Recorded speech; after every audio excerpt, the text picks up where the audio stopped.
22 tahun pasca runtuhnya Orde Baru, kita tidak merasakan perubahan yang signifikan. Sepanjang 6,5 tahun pertama, di era Presiden Habibie, Gus Dur, dan Megawati, kita hanya diberi pemanis kembang gula. Manis di permukaan, pahit pada dasarnya. Masa transisi itu sulit dilalui, karena sejatinya hanya segelintir orang yang benar-benar mau berubah dari kemapanan hidup dengan cara siluman. Setiap bangun pagi, nafas kita hanya diisi oleh barang-barang bersubsidi. Itu yang disebut oleh arwah Soeharto dengan jargon enak zamanku toh. Beberapa kali kita katakan, munculnya SBY adalah sebuah kecelakaan fatal buat Indonesia. Bayangkan, selain porak-poranda masalah pembangunan dan keuangan, dia juga membiarkan berseminya bibit perpecahan antar anak bangsa dalam kerentanan yang nyata, khususnya dalam hal agama.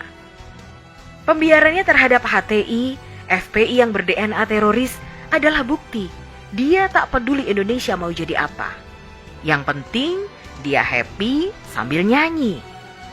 Atau itulah kapasitasnya, sehingga outputnya nyaris menghanguskan Indonesia. Sampai pada titik masuk ke zona membahayakan, SBY hanya prihatin. Untung saja Tuhan berkehendak lain. Jokowi dihadirkan, HTI dan FPI dibubarkan, Indonesia terselamatkan. Hadirnya Jokowi bak mimpi di ujung tidur yang panjang.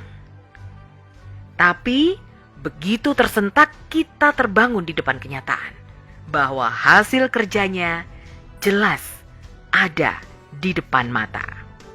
Jokowi benar-benar bekerja dan Indonesia seperti mendapat nutrisi dan transfusi darah baru, darah kebenaran. Ibarat terserang kanker stadium 4, Indonesia nyaris sekarat. Jokowi bak dokter spesialis. Dia mengenal anatomi Indonesia.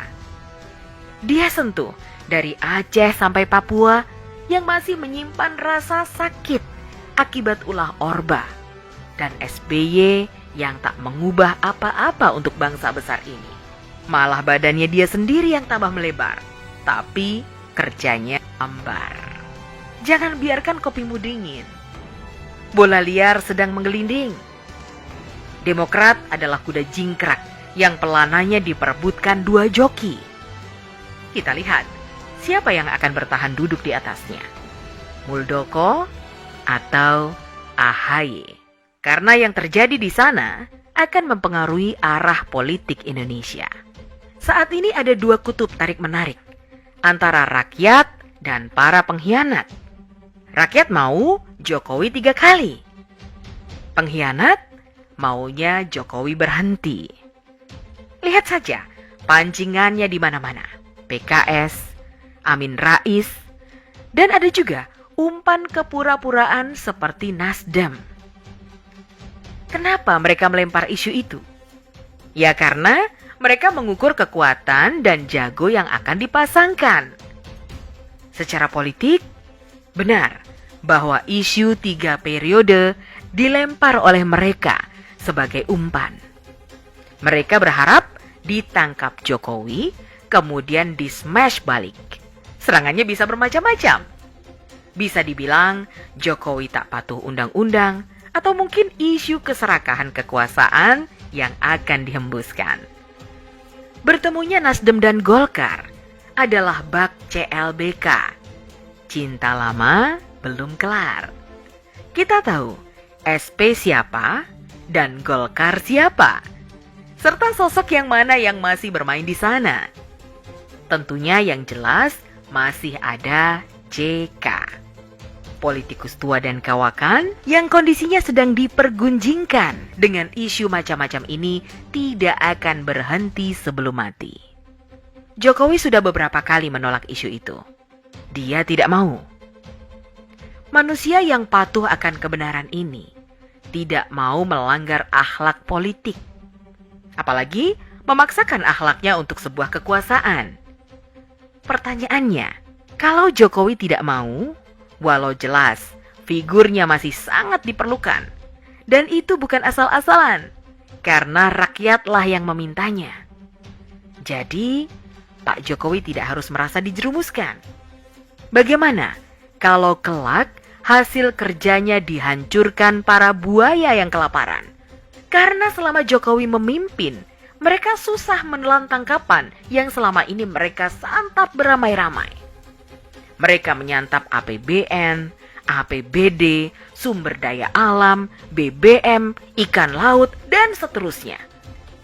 Apa tidak sia-sia jerih payah membangun jatuh bangun selama 10 tahun mau diserahkan ke penyamun yang sudah lama manyun?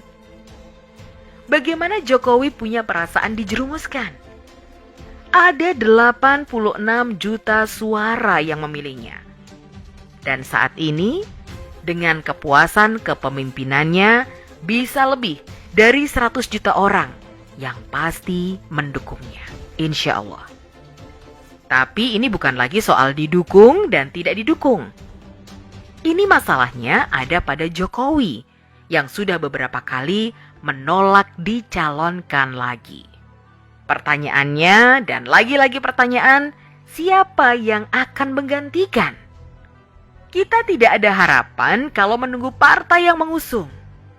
Apalagi dari calon yang digadang-gadangkan. Apa yang bisa kita harapkan dari mereka? Belum lagi, sebagian dari mereka masih ber-DNA Orba dan harum cendana. Tapi apa mau dikata, kalau Jokowi tak bersedia? Kita tunggu sinyal Jokowi dan bagaimana Demokrat disikat. Di sana ada Muldoko, ada juga Gibran sebagai kuda hitam, tapi memberi harapan. Indonesia di ujung masa transisi. Sayang kalau pondasi yang dibangun ulang Jokowi diestafetkan kepada pencuri. Kita bakal gigit jari dan mereka menari lagi. Duh Gusti, ngeri kami menatap masa depan negeri ini sepeninggal Jokowi. Tapi kami yakin Tuhan akan membuka hatinya agar tak pergi begitu saja sebelum menyiapkan penggantinya. Semoga kesatriaannya terus ada untuk Indonesia. Dia disegani dunia, dicintai rakyatnya, dan ditakuti lawan-lawannya.